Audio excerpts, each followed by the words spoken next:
The first time I noticed it was during a routine deer census in October.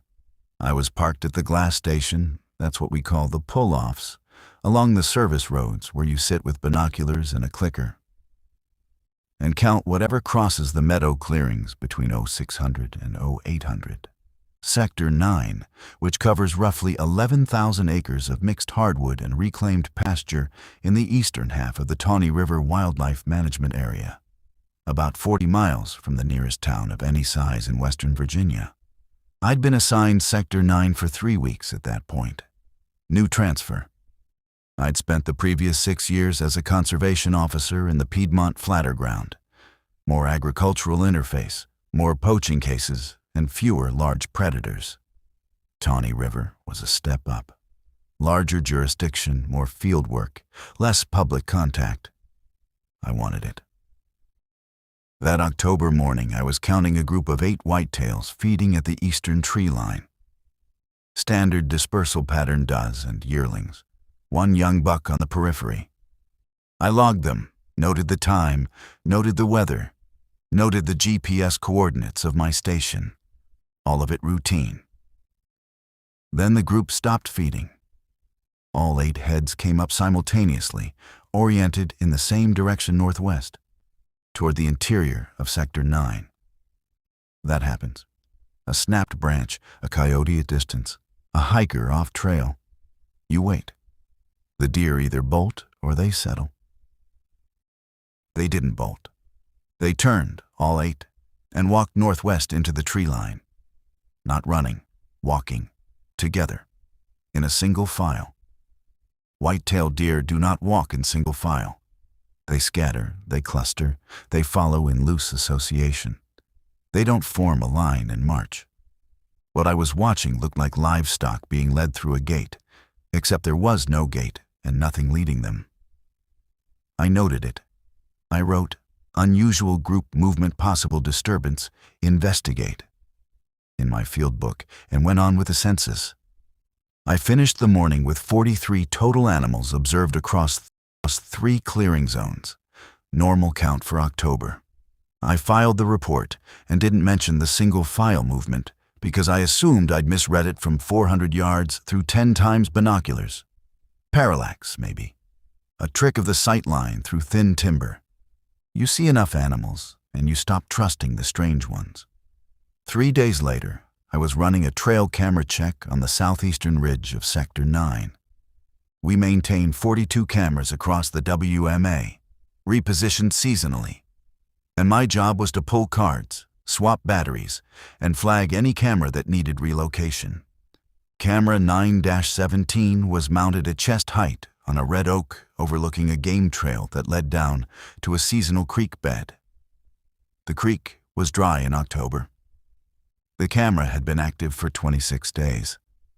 The card held 4,211 images. That's high but not unusual wind-triggered brush, rain, the occasional bird landing on the mounting strap. I didn't review them in the field. I pulled the card, inserted a fresh one, checked the battery level, and moved on. I reviewed the images that evening on my laptop at the district station. Most of them were what you'd expect. Deer, raccoons, a pair of coyotes at 0300, a black bear sow with 2 cubs crossing left to right on September 28th. Turkey, squirrels close enough to the lens to blur, a bobcat at dusk on October 4th. All normal, all behaving normally. Then I got to October 11th. The camera had triggered 41 times between 0200 and 0217. 15 minutes. I scrolled through them, expecting a branch swaying in the detection zone. The images showed deer. At least 30 of them, possibly more. The frame couldn't hold them all.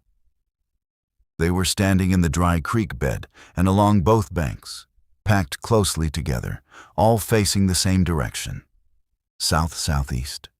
Not feeding, not bedded, standing, shoulder to shoulder in some frames. I've seen deer congregate at mineral licks. I've seen them bunch up at fence crossings.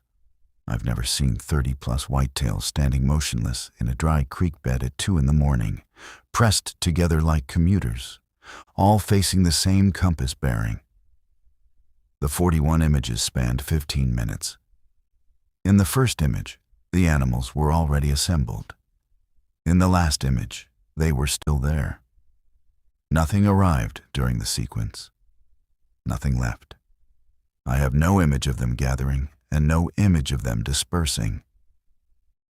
I checked the cameras on either side of the game trail, 9-16 and 9-18. Neither recorded any unusual deer movement that night. No large group passage, no single file line, nothing. I flagged the images in my report. I described them as atypical nocturnal congregation, probable environmental attractant, recommend soil/mineral check. My supervisor, Beth Garland, signed off on it without comment. I ordered a soil test kit from the supply office and moved on. The soil test came back unremarkable. No mineral deposits, no unusual pH, no salt contamination from road treatment. The creek bed was geologically ordinary. I accepted that. I had other work. October in a WMA is busy hunting season prep, boundary posting, access road maintenance, coordination with the State Forest Service on controlled burns. Sector 9 was my assignment, but it wasn't my only responsibility. I let the deer images settle into the back of my mind where unexplained things go when you work outdoors for a living. November changed that. The Tawny River WMA is divided into 12 sectors. Sectors 1 through 8 cover the western half and the river corridor. Sectors 9 through 12 cover the eastern half higher elevation. Denser canopy, fewer maintained trails. Sector 9 is the largest eastern sector by area and the least visited by the public. It has one gated service road, no recreational trails, and no hunting access. It was closed to public entry in 1997 as part of what the management plan calls a long-term ecological reserve, which in practice means it's a control area for population studies. No harvest, no recreation, no timber management. The animals in Sector 9 live without direct human interference except our monitoring. I'd read the management plan as part of my onboarding. Sector 9's closure was described as a 30-year ecological study initiated by the State Wildlife Agency in cooperation with a university research program. The plan referenced a Dr. Alan Torrance at Virginia Western University as the original principal investigator. The study's stated purpose was to monitor undisturbed population dynamics in a mid-Appalachian hardwood ecosystem, standard conservation biology. The plan said data collection included annual census counts, trail camera surveys, vegetation transects, and periodic trapping for health assessment. What struck me as unusual, though only slightly at the time, was that no university researchers had been in Sector 9 since I arrived. No one mentioned the study. No one referenced Torrance. The camera network and census protocol were maintained by WMA staff as routine tasks, and the data was filed internally. If there was an active university partnership, I couldn't see evidence of it.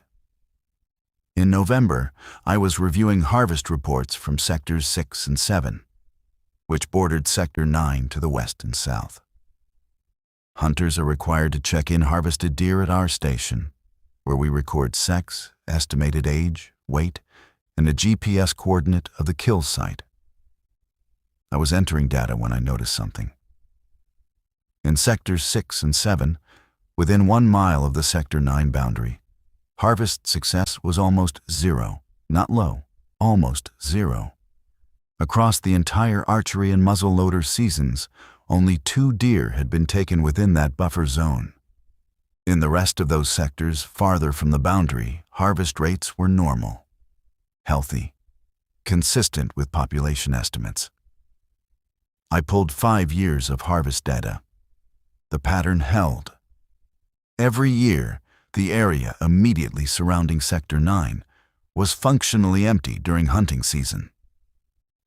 Hunters entered, hunters sat. Hunters reported seeing almost nothing. But our camera data and census counts showed Sector 9 itself had one of the highest deer densities in the WMA. The animals were there. They just didn't cross the boundary. That's not how wildlife management areas work.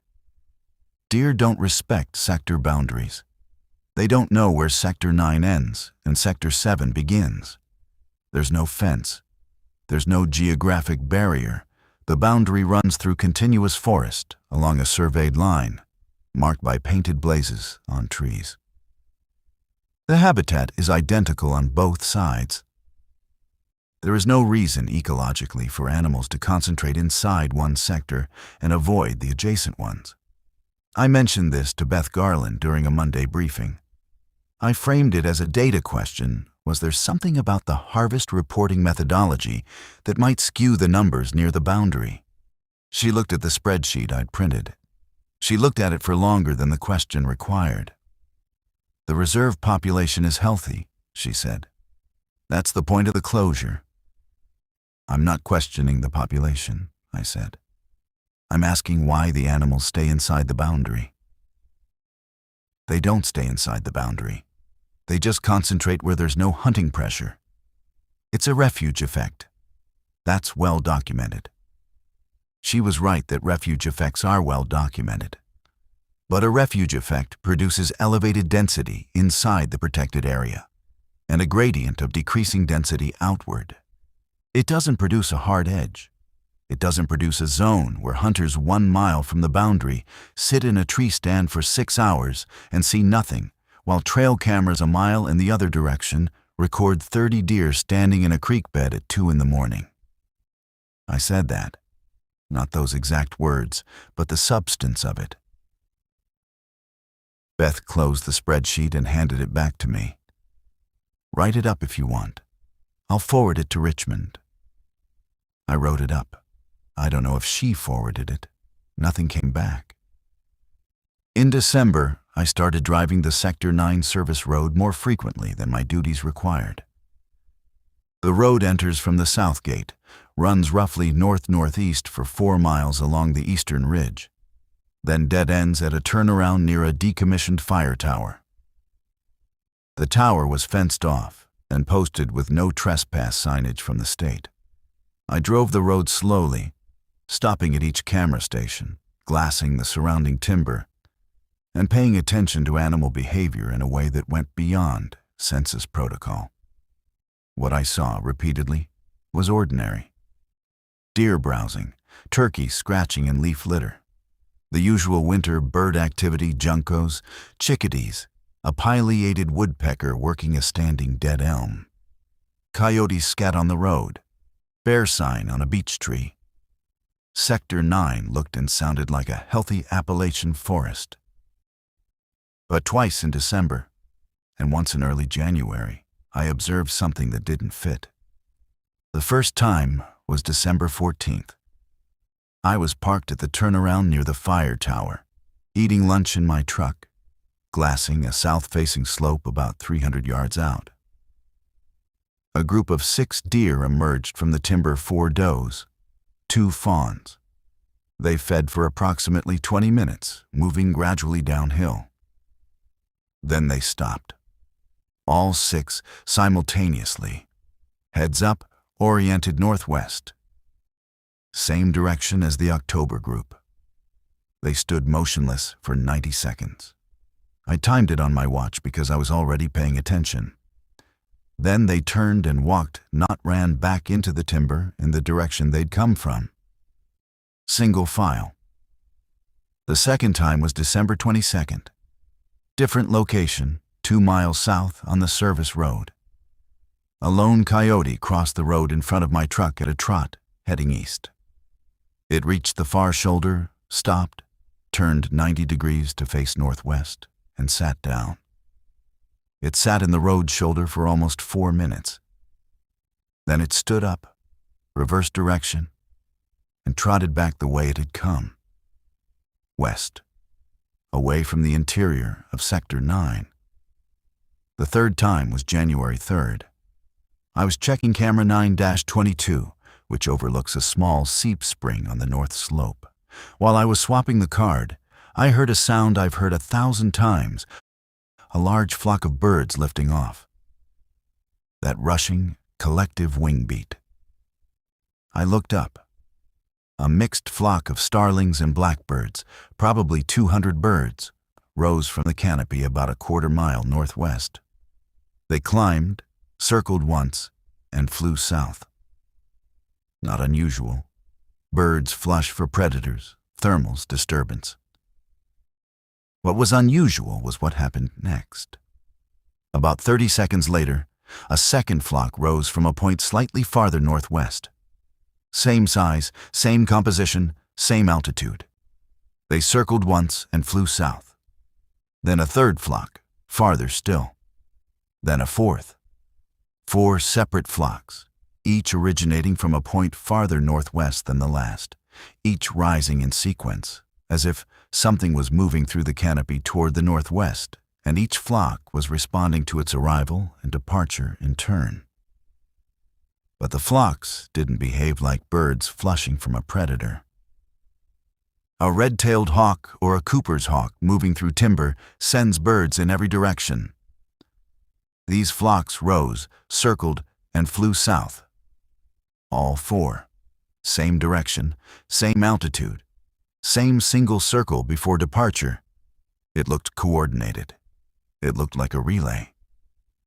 I marked the compass bearing in my field book. Northwest. Same as the deer. Same as every anomalous observation I'd made. I drew a line on my quad map that evening. From each observation point, along the northwest bearing. The lines converged in an area near the center north of Sector 9, an area with no trail, no camera station, and no service road access. The topo showed a shallow drainage between 2 unnamed ridges, heavily forested, about 3 miles from the nearest point I could drive to. I decided to walk in. I went on January 7th. Clear, cold, no wind. I parked at the turnaround, packed a day bag of water, GPS, radio, binos, camera, field book, and started walking at 07:30. I followed the ridge north and then dropped into the drainage, along what I estimated was the convergence bearing. The forest was unremarkable for the first 2 miles. Mature oak hickory with a laurel understory in the draws. Typical. I saw deer sign tracks, pellets, browse lines on saplings. I saw turkey scratchings. Normal winter activity. At roughly mile 2, the sign stopped. I don't mean it diminished. I mean it stopped. I was walking along a gentle slope above the drainage bottom and over a stretch of maybe 50 yards. The evidence of animal use went from abundant to absent. No tracks, no pellets, no browse, no scratchings, no squirrel cuttings under the oaks, no bird activity that I could hear. The forest itself was unchanged. Same species composition, same canopy density, same ground cover of fallen leaves. It looked identical. It just wasn't being used.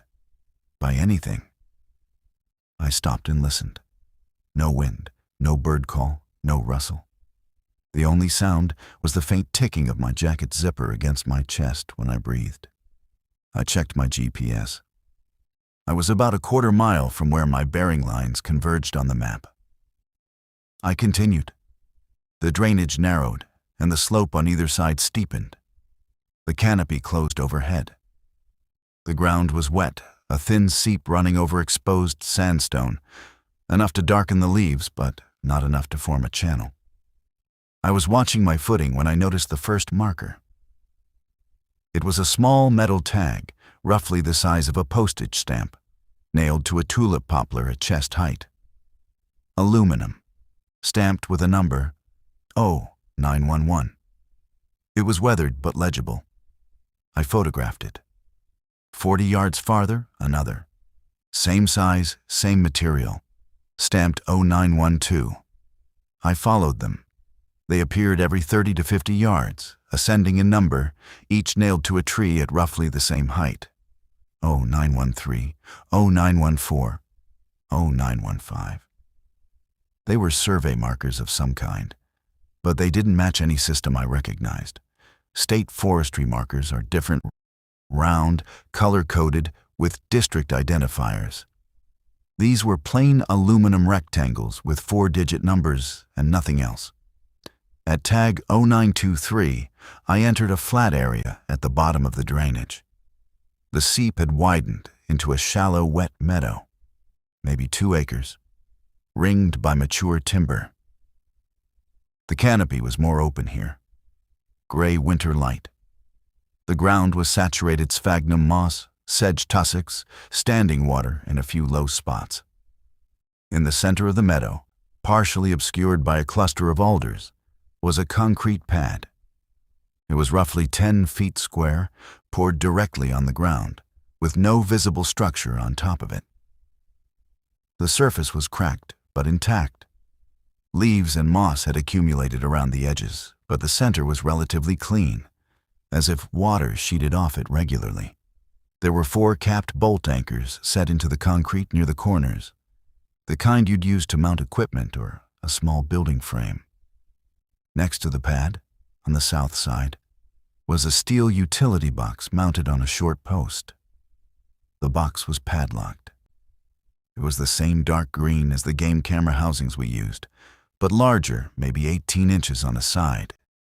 And it had no agency markings, no state seal, no WMA identifier, no property of label, just a padlock and a small ventilation grill on one side. I tried the lock. Solid. I leaned down and listened near the ventilation grill. I heard a hum. Low, steady, electrical. Something inside the box was powered on. There were no power lines within miles, no solar panel on top of the box.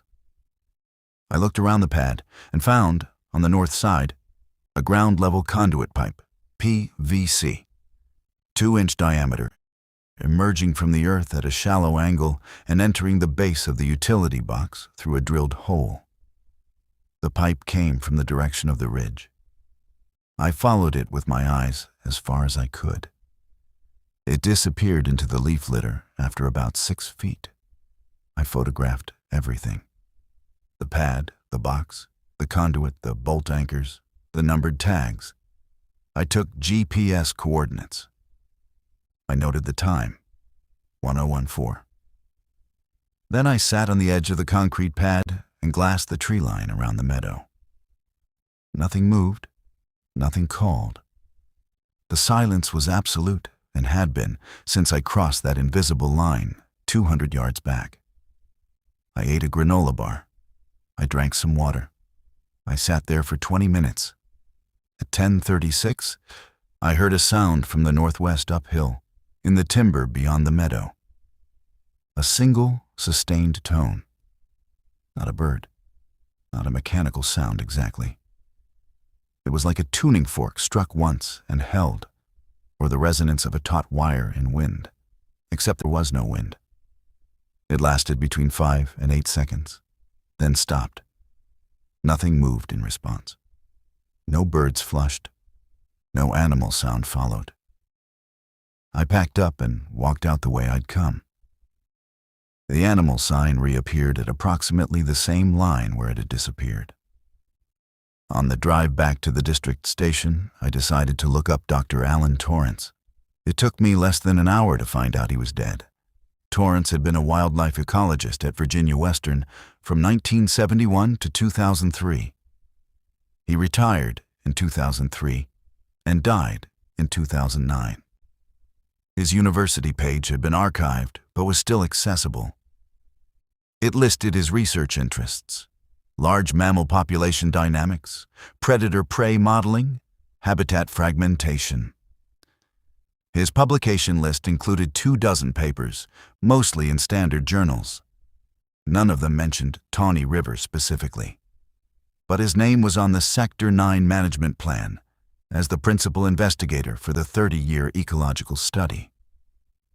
That study was initiated in 1997, which meant Torrance had been the P-Sun for only 6 years before retiring, and dead for 15 years while the study theoretically continued. I searched the university's research database for any active grants or partnerships with the Tawny River WMA. Nothing. I searched for graduate students or postdocs associated with Torrance's lab who might have continued the work. The lab had been dissolved in 2003 when he retired. No successor. I searched the WMA's own files at the district station for correspondence with Virginia Western. I found exactly one item, a letter dated February 2004 from the university's Office of Research Administration, confirming that all equipment, data, and materials associated with the Torrance Wildlife Study have been returned to the university or disposed of per the cooperative agreement. The letter was addressed to a name I didn't recognize, Howard Duff, listed as WMA manager. There was no WMA manager named Howard Duff in any personnel record I could find in the current system. The letter was countersigned by Duff. His signature was a tight, angular scrawl. Below it, someone had written in pencil, very lightly, "Pad remains. Monitoring continues per standing." I read that pencil note several times. Per standing could mean per standing order or per standing agreement. It didn't say which. It didn't say whose. I searched the filing cabinets in the back office for anything else related to Sector 9, Torrance, or the ecological study. The filing system was disorganized. Decades of staff had used different labeling conventions, and many drawers held a mix of paper records and empty hanging folders where records had been removed.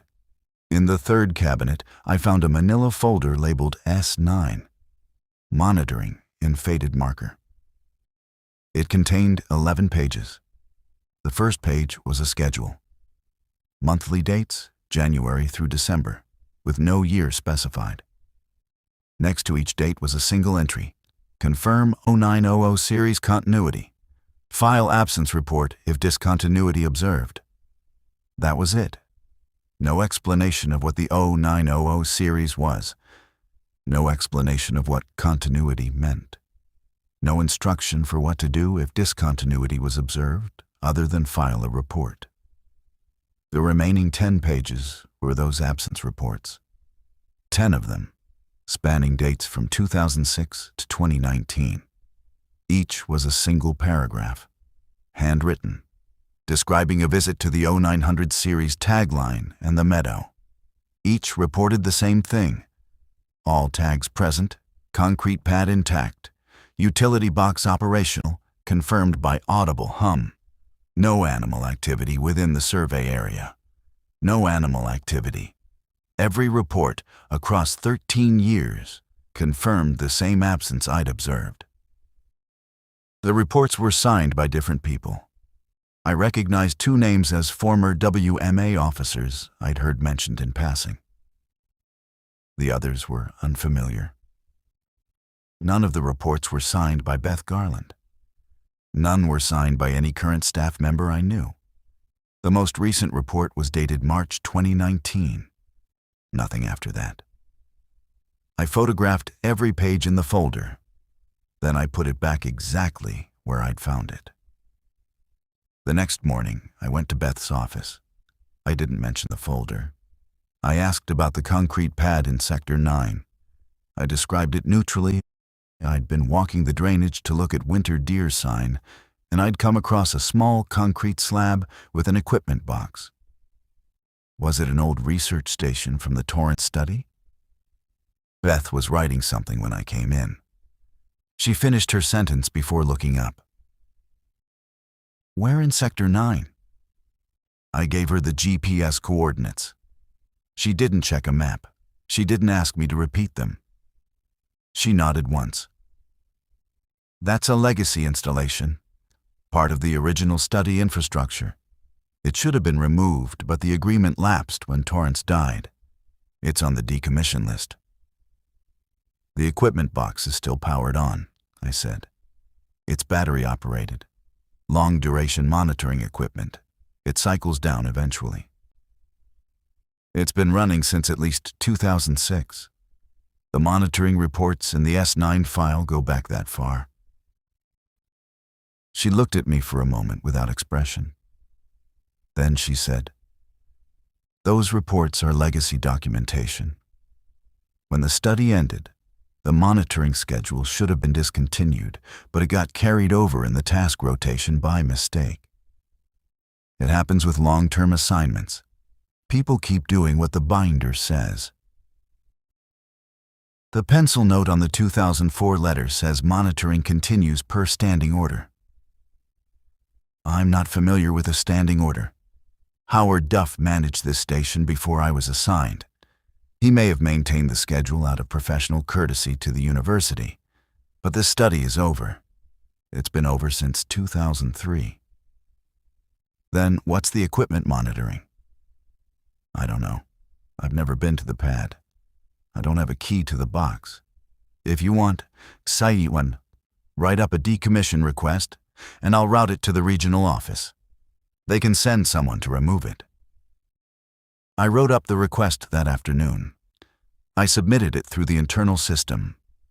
2 weeks later, I received a one-line reply from the regional maintenance coordinator. Request received. Site not on current infrastructure inventory. No action scheduled. The pad wasn't in the inventory. The box wasn't in the inventory. The 0900 series tags weren't in any survey or boundary marking database I could access. The equipment existed, was demonstrably powered on, and was being checked monthly by WMA staff for over a decade, and the regional office had no record of it. In February, I pulled every trail camera card from Sector 9 simultaneously, all 42 cameras. I wanted a complete picture of animal movement across the entire sector for the month of January. It took me 2 full days to review the images. The results confirmed what the harvest data had suggested. Deer density in Sector 9 was extremely high. I estimated 3 to 4 times the density of adjacent sectors. But the distribution was not uniform.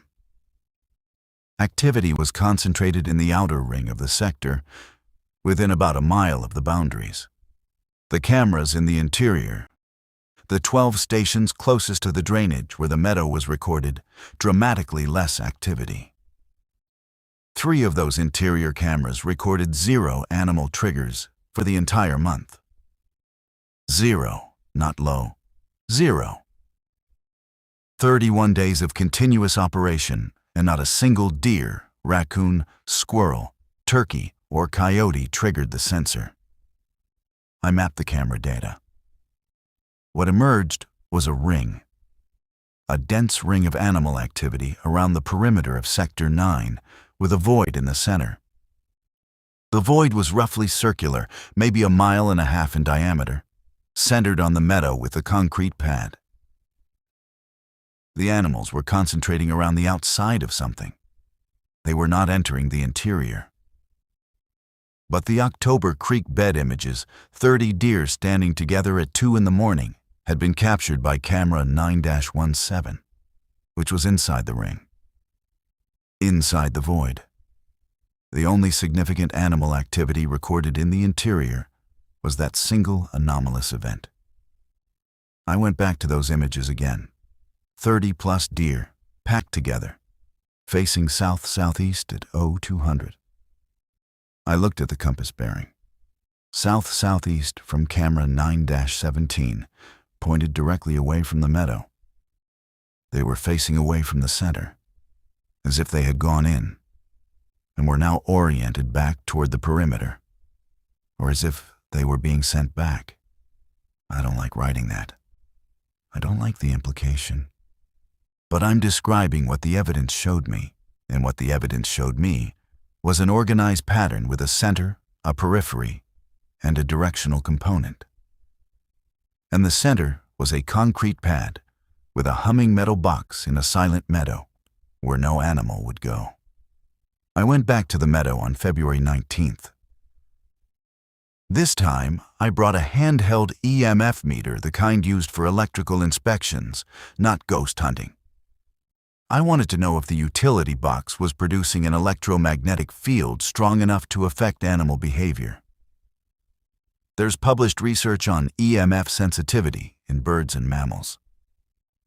Strong fields from power lines and substations have been shown to alter movement patterns, nesting behavior, even grazing orientation. If the box was emitting a significant field, that could explain the avoidance zone. I followed the 0900 series tags in. Same dead quiet starting at the same approximate line. Same empty forest, same wet meadow, same pad, same box, same hum. I turned on the EMF meter and approached the box. At 10 feet, the meter read 0.3 milligauss. Background. At 5 feet, 0.4. At 1 foot pressed against the box itself, 0.6. Negligible. The box was not producing any meaningful electromagnetic field. I swept the pad, the ground around it, the tree line. All background. Whatever was inside the box was drawing power, but not radiating anything my meter could detect. I stood in the meadow and turned slowly, scanning the trees.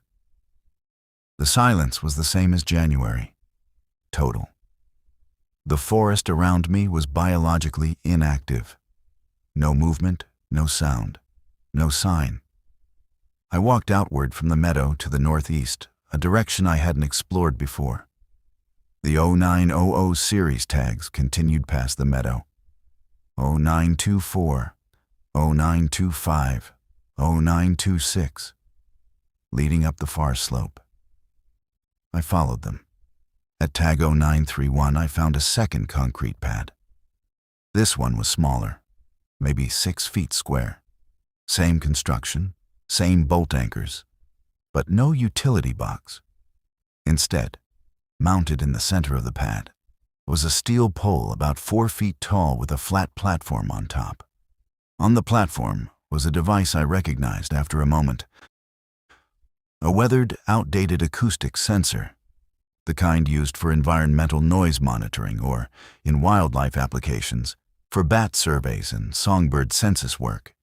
It had a small omnidirectional microphone protected by a foam windscreen that had largely disintegrated. The unit was connected by cable to a junction box at the base of the pole. And from there, another PVC conduit disappeared into the ground in the direction of the first pad. The acoustic sensor was not a standard wildlife agency model. It had no manufacturer label I could see. On the base of the mounting pole, someone had engraved, not stamped, but hand-engraved, with a rotary tool, a string of characters, S9-A, URAL-03. 03 suggested there were at least 2 others. I followed the tags beyond the second pad. At tag 0938, I found a third concrete pad with another pole-mounted device. This one was different. A sealed cylindrical housing aimed at the canopy, with a lens on one end. It looked like a camera, but the lens was unusually large and the housing was unmarked. Engraved on the pole, S9-Visual-02. These installations were part of a sensor network. Audio and visual monitoring equipment, powered by conduit running underground back to the central utility box, spread across the interior of Sector 9. Not wildlife cameras, not standard monitoring equipment. Something else. I followed the tagline farther. At tag 0944, the tag stopped. But the terrain continued, and through the trees I could see a break in the canopy that suggested another clearing. I walked to it. It wasn't a clearing. It was a blowdown, a small area, maybe half an acre, where a storm had toppled several large trees years ago. New growth had come in thick around the fallen trunks. In the center of the blowdown, half buried under a collapsed red oak, was a fourth concrete pad. This one was badly damaged. The tree had cracked it nearly in half. Whatever equipment had been mounted on it was gone, only the bolt anchors and a severed conduit pipe remained. I was photographing the damaged pad when I heard the tone again. Same sound. Single sustained note, like a struck tuning fork resonating in open air, coming from the direction of the first meadow, behind me and below. It lasted longer this time, maybe 15 seconds. It didn't waver, didn't change pitch. Then it stopped. I stood there in the blowdown, breathing, listening. Nothing followed. I checked my watch. 11:08. I checked my GPS. I checked my radio, still receiving the district repeater. I hadn't lost contact with anything real. I just didn't know what I was standing in. I hiked out. That evening, I called the State Wildlife Agency's regional office in Roanoke. I asked to speak to someone in the Research Coordination Division. I was transferred twice, put on hold, and eventually connected to a man named Phil Brasson, who identified himself as a program manager for cooperative research agreements. I told him I was a field officer at the Tawny River WMA, and I had questions about a legacy research installation in Sector 9. I mentioned the Torrance study, the concrete pads, and the sensor equipment. There was a pause. "You're calling about the monitoring infrastructure?" "Yes." "That's not a research coordination issue. That would be facilities and infrastructure." "I was told the equipment is part of the Torrance Cooperative Agreement from 1997. "I'm not familiar with that agreement by name. Can you send me the reference number?" I didn't have a reference number. The management plan didn't include one. The 2004 letter didn't include one. I told him that. Without a reference number, I can't pull the file. But if it's a legacy installation, the decommission process goes through regional infrastructure. You'd need to submit I already submitted a decommission request. The regional maintenance office said the site isn't in their inventory.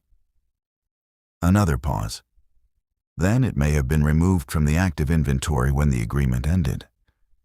Sometimes legacy equipment gets orphaned in the system. It happens. The equipment is still running. It's powered on.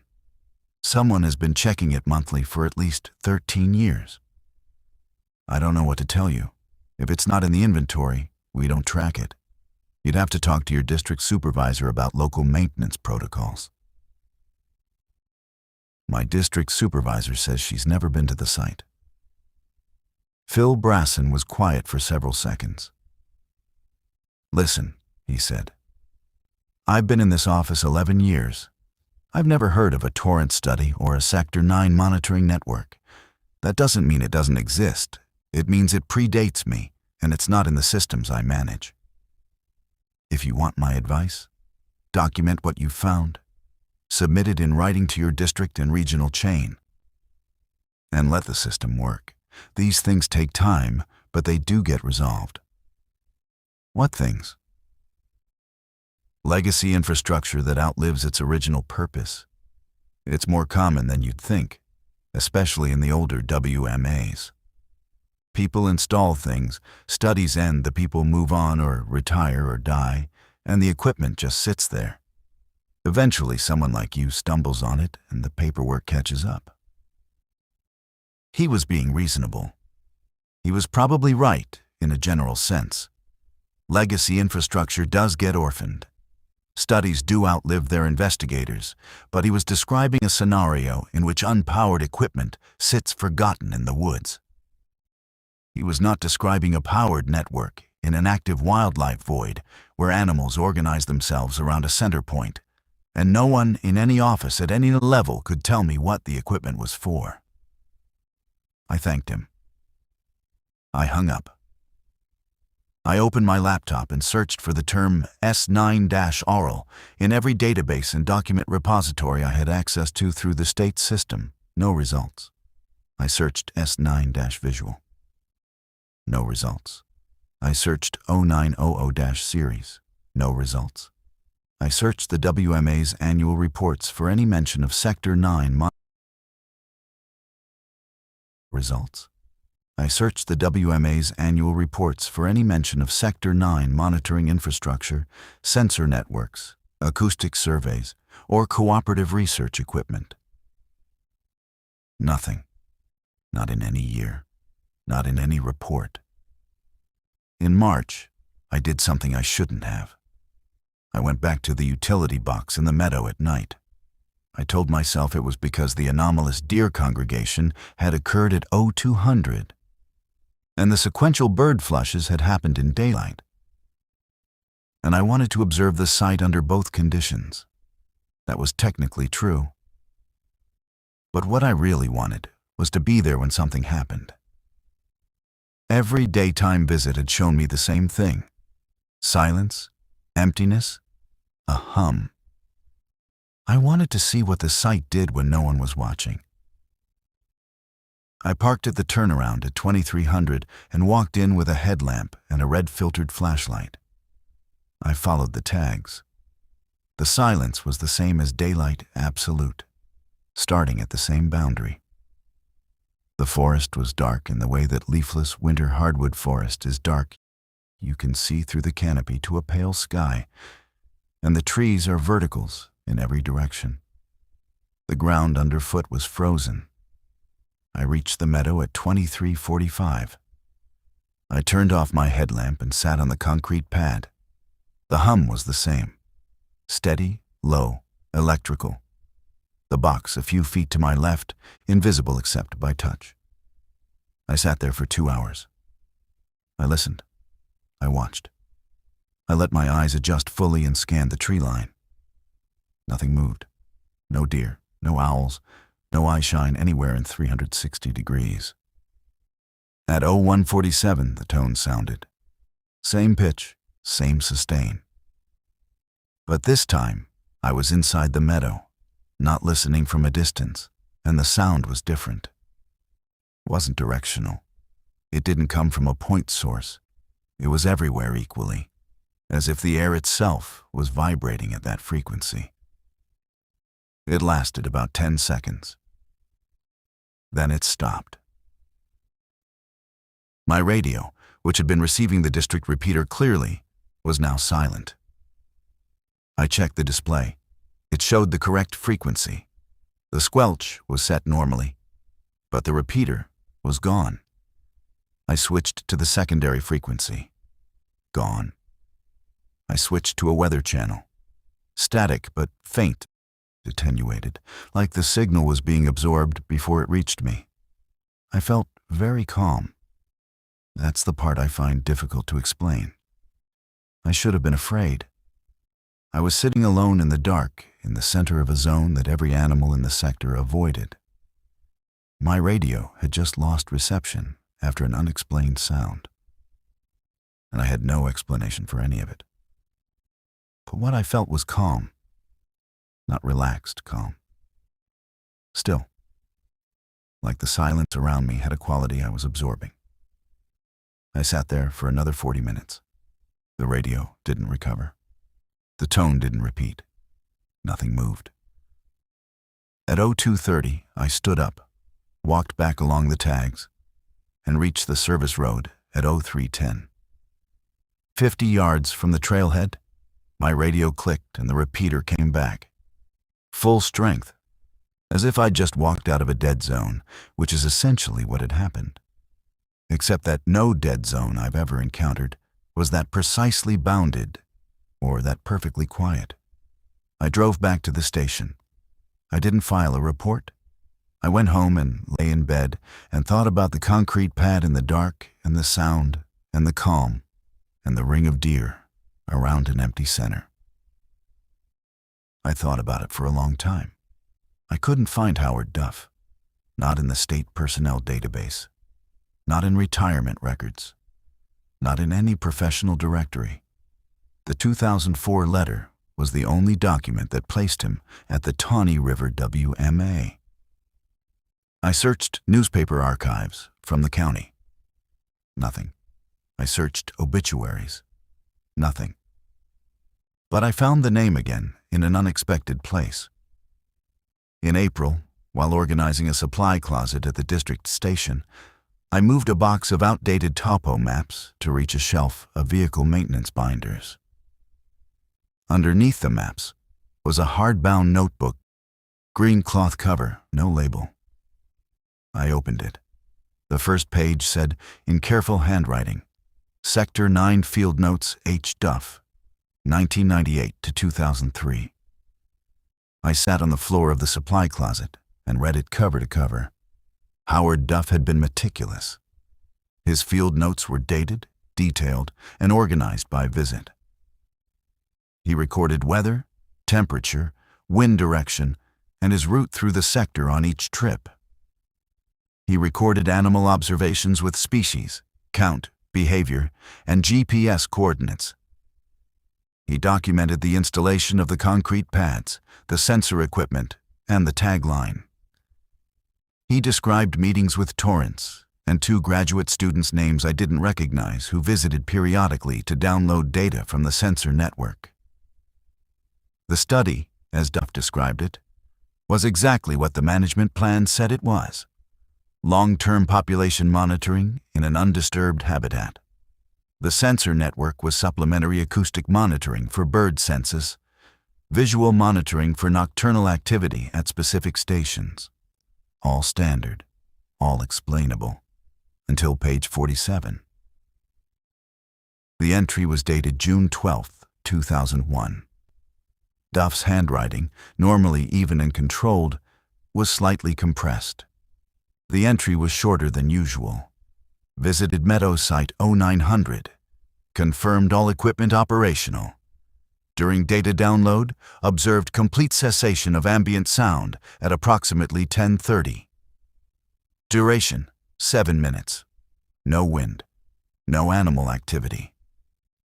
Sound resumed gradually from perimeter inward. Discussed with Torrance by phone. He said this was recorded in the acoustic data from last month as well. He asked if I had experienced any cognitive effects. I asked what he meant. He said some of the graduate students reported a feeling of calm during the silent periods that they described as externally imposed, rather than internally generated. I told him I'd experienced something similar. He said he was adjusting the study parameters. Adjusting the study parameters. I read the entry again. Externally imposed calm. The same feeling I'd had sitting on the pad in the dark. Not relaxation, not fear suppression. Something else. Something that felt like it was coming from outside. The entries after June 2001 changed in character. Duff still recorded weather and routes and animal counts, but he began including a new category: behavioral anomalies. He documented the same phenomena I'd seen: coordinated movement, directional orientation, the avoidance ring. He documented them without alarm as data points. He was a careful man doing careful work. But scattered through the margins, in lighter pencil, were notes that weren't data. Page 63.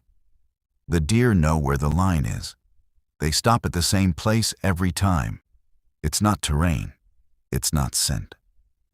What is it? Page 71. Third tone this month. Torrance says the acoustic sensors record it, but cannot identify the source. It is not generated by any equipment. He has checked. Page 78.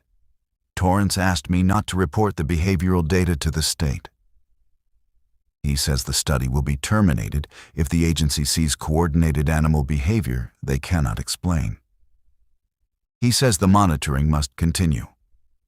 I asked what we are monitoring. He said, "We're monitoring what responds." Page 84. Spring census. The ring is tighter this year. The void is larger. Whatever is at the center is growing. or the animals are becoming more sensitive to it, or both. The void is larger. Whatever is at the center is growing, or the animals are becoming more sensitive to it, or both. Page 91.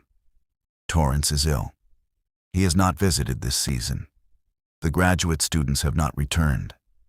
I have been downloading the data alone. The sensors are recording things I am not trained to interpret. The acoustic files contain patterns. The visual files contain... I don't know what the visual files contain. I have stopped reviewing them. Page 96. I have been instructed by Torrance to continue the monitoring schedule regardless of the study's official status. He says the equipment must not be removed. He says the data must not be shared.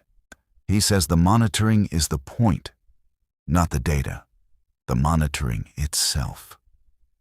He would not explain what he meant. The final entry was dated November 14th, 2003. Torrance retired yesterday. He called to say the cooperative agreement will be formally closed next year. The university will send a letter. He asked me to ensure the equipment remains in place. He said someone would eventually notice the animals. He said that person would come to the meadow and find the pads and ask the same questions. He said that was how the monitoring continued, not through institutions, through individuals who could not leave it alone. He said, "Don't remove the box. The box isn't for us." I asked who it was for.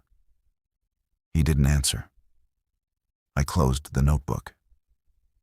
I sat on the floor of the supply closet for a long time. Then I put it back where I found it, under the maps, on the bottom shelf. Someone had put it there, knowing it would be found eventually. By someone who went looking, I spent the next several weeks trying to find Torrance's data. The university's research archives were partially digitized, but the Torrance collection was listed as restricted. Donor conditions apply. I called the special collections librarian and asked what the donor conditions were. She said the Torrance papers had been donated by his estate in 2010 with a 25-year access restriction. No one could view them until 2035.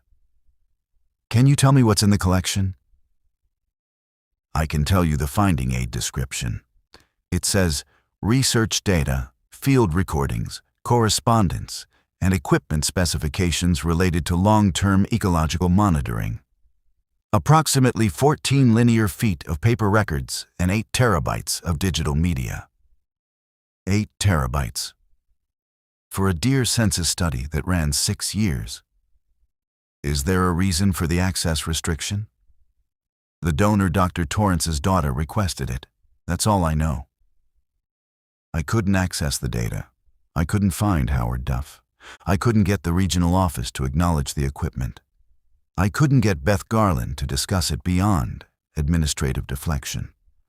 I couldn't identify the sensors, couldn't open the utility box, couldn't explain the avoidance ring, couldn't identify the tone, couldn't explain the calm. But the monitoring schedule in the S9 folder was still there. Monthly dates. Confirm 0900 series continuity. No one had filed a report since 2019. The schedule hadn't been assigned to anyone since the last signatory left the WMA. It had been dropped, not canceled, just dropped. The way things drop when the person doing them leaves and no one asks why they were being done. I drove to the meadow on the next scheduled date, April 14th. I walked in along the tags. I checked each pad. Tags present, concrete intact, sensors in place. Utility box humming. No animal activity within the survey area. I drove back and handwrote a report on the same form the previous officers had used. I signed it. I put it in the folder. I didn't know what I was monitoring. I didn't know what the equipment was listening to or watching or recording. I didn't know what responded or why the animals arranged themselves around it or what the tone was or where the calm came from. I didn't know what was in those 8 terabytes. But I understood finally what Torrance had told Duff. The monitoring continues not through the institution. The institution forgot. The institution filed the closure letter and lost the inventory record and reassigned the personnel and moved on. The monitoring continues through the person who walks in and can't walk away from what they find. I have been filing the monthly reports for 7 months now. Last week, I pulled the card from camera 9-17, the same camera that captured the 30 deer in the creek bed in October. The card held the usual winter images: deer at the perimeter, coyotes. Nothing in the interior, except one sequence, captured on March 22nd at 03:12. 14 images over 9 minutes. The images showed the meadow. Camera 9-17 is mounted over a mile from the meadow. Its detection zone covers a 30-foot section of game trail. It cannot see the meadow. It has never captured an image of the meadow. The camera has not been moved. I checked the mounting strap, the tree, the GPS coordinates. Everything matched. The camera was where it had always been, aimed where it had always been aimed. But for 9 minutes on March 22nd, it photographed the meadow from directly above, as if it had been lifted 200 feet in the air and pointed straight down. In the images, the concrete pad is visible. The utility box is visible. The surrounding alder thicket is visible. The tagline is visible as a faint trail of reflected aluminum in the dark timber. And standing on the concrete pad, in the center of the frame, small but unmistakable in the infrared illumination, is a person. The person is standing still. They are facing the utility box. In the first image, they are empty-handed. In the last image, they appear to be holding something flat against the top of the box, a clipboard, maybe, or a notebook. The person is wearing a WMA field jacket. I enlarged the final image as far as the resolution allowed. The figure is too small and the infrared too grainy to identify a face. But the posture, the height, the way the weight is shifted to the left leg, I recognized it the way you recognize yourself in a mirror you weren't expecting. I was not at the meadow on March 22nd. I have checked my own schedule, my vehicle log, my GPS history. On the night of March 22nd, I was at home. I went to bed at 22:30. I did not drive to the WMA. I did not walk to the meadow. The camera was where it always was. The image is what it is. I've added the photograph to the S9 folder. I've filed this month's monitoring report. The hum continues. The ring holds. Something at the center of Sector 9 is being watched, or is watching, or both, and the distinction may never have mattered. The next scheduled check is May 14th. I'll walk in along the tags. I'll confirm continuity. I'll file the report. And I will not remove the box, because the box isn't for us. It never was.